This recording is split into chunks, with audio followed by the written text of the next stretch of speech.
All right, guys, I am shuffling the fig trees in tonight.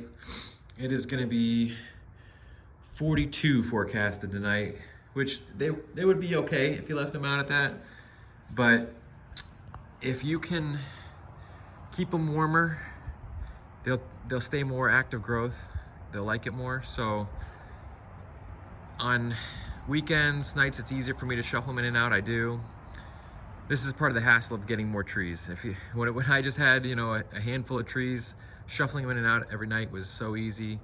But the more trees you accrue, the more of a hassle this becomes. So right now there's kind of people debating, what temperatures are safe to keep them out. I mean, as long as it doesn't freeze, you can technically keep them out. You're just gonna not get as much growth. So if you can shuffle them in, keep them warmer, that's great. If it's too much of a hassle, just on those really, nights where it's gonna frost is when you really have to do it.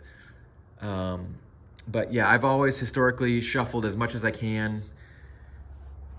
And I prefer to do it at 45 degrees. If it's gonna be 45 out or less, then I like to bring them in if I can.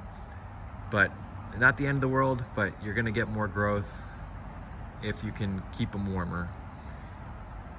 So, yep, that's my philosophy on shuffling in this cold spring weather.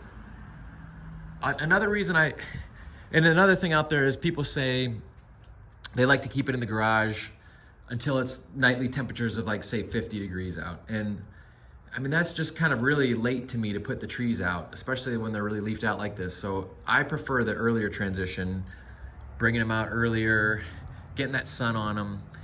The risk of you leaving it in the garage until it's 50 degrees out in May is that you can really sunburn those leaves if you're not careful. So I like to do that transition in March or April of getting those leaves accustomed to full sun.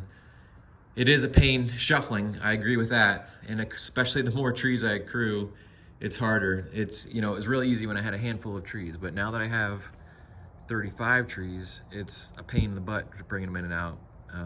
But that's how I've done it. So that's my night here.